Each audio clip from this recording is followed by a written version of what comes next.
In the darkness, some pony coughed. Who was it? Silence reigned. Who? A dim, violet light sprang into being. Twilight Sparkle's horn barely illuminated the cramped, windowless room and the 6 ponies within. A whirl of dark purples and inky blacks revealed itself, colors distorted by the monochrome aura of the magical implement. Shadows pulled in the corner, lurking just beyond the reach of the unicorn's spell. Rainbow Dash watched as Twilight glared at each of their friends in turn. None spoke. Silhouettes danced along the walls as the unicorn moved her head, causing the light to jerk and shift. Pinkie Pie huddled near the barred door, eyes wide and uncomprehending as she stared off into an uncertain distance. The baker twitched slightly, squeezing the bag of flour as she clutched so tightly to her chest. On the room's only bed, Rarity lay next to Applejack, her head buried in the farmer's shoulder. The dressmaker shook as she sobbed quietly. Dash didn't know whether the unicorn's distress was because of their situation or because of their hygiene. The room reeked of unwashed bodies, and Rarity's mane, like every pony else's, was tangled and knotted and hung heavy with filth. Applejack, for her part, merely stared stoically back at Twilight Sparkle when the librarian's gaze turned to her. And then those eyes were on Dash and on Fluttershy. The two were locked in an embrace. It was the only comfort they had in the room. The weather pony found her voice when the other Pegasus began to shudder. What does it matter? Twilight Sparkle's brow furrowed. Get serious, Dash. It's better for 5 of us to get through this than none of us. Coughing is the only warning we get. Fluttershy's whisper carried well enough in the enclosed space. Couldn't we, wait and see? It could just be dust or a cold. Please? I really wish we could risk it, Fluttershy, Twilight said, the sharp edge of her voice softening slightly. There's no going back once it reaches the final stage. You saw what happened out there. You really want it to happen in here? Applejack sighed, then spoke up. She's right, Sugar Cube. It's not contagious till the end. We got a choice to make. 1 death or 6. Rainbow Dash gritted her teeth.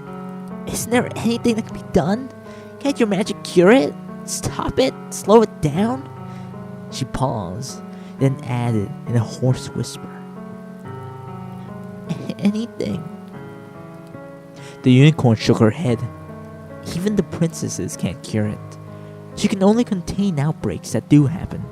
Every carrier has to die. That's the only way the rest of us can be safe. The only way the rest of Equestria can be safe. You know that, Dash. Time matters here. Why are you stalling? The weather pony's mouth worked, but no word came forth.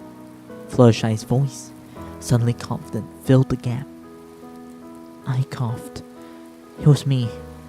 Rainbow Dash gaped at the other Pegasus, eyes wide with shock and horror.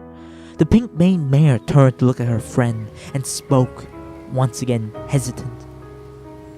It's okay. He'll be okay. I couldn't live with myself if any of you died. And I could have prevented it. It's better this way. Dash shook her head slowly and whispered a single no. Applejack's voice was grim. Her mind's made up. It's a tough choice, but Fluttershy's got the strength of an ox on the inside. How's she going to... Oh my god. The Pegasus trailed off. Twilight Sparkle sighed and slumped to the floor. We don't have any weapons, and I'm not trained in combat magic. Even if I were, it can't be me. It has to be you, Dash. What? Why me? The unicorn looked back. I know you well enough to realize that You could never just stand aside and let one of us lay a hoof on your filly friend. Maybe intellectually you would know better that it's necessary, but your emotions just get the better of you. Ask yourself, if it has to be any of us, would you really want any pony but yourself to Rainbow Dash rose to her hooves. You're right. The mare's voice was hollow. She took a step away from the other Pegasus. Applejack spoke. Fluttershy, sit up and put your head against the wall. It'll be a mite.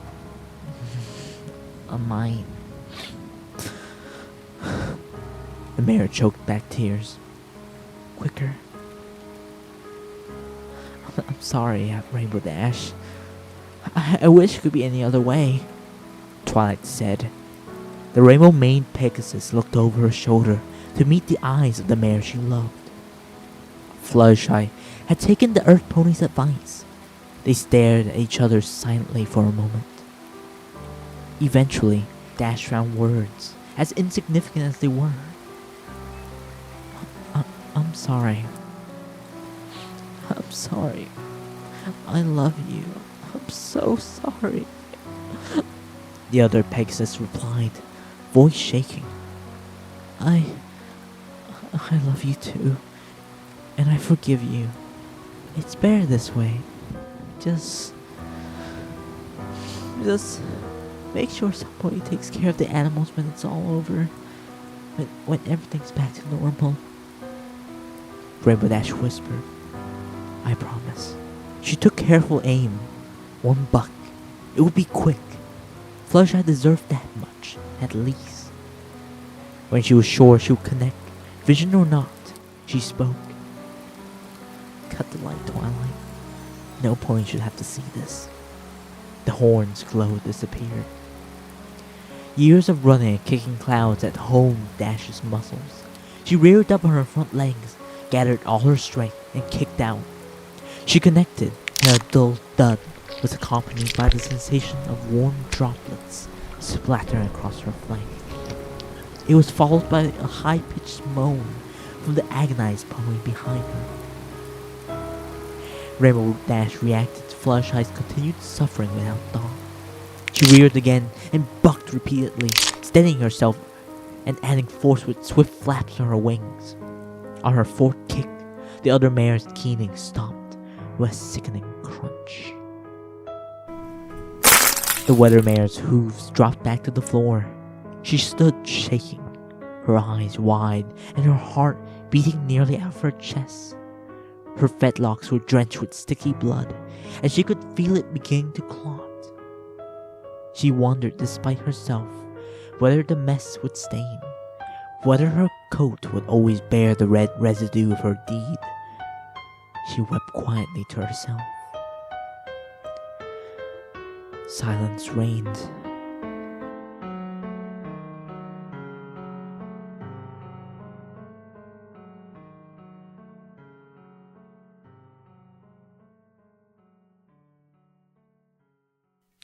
In the darkness, some pony coughed.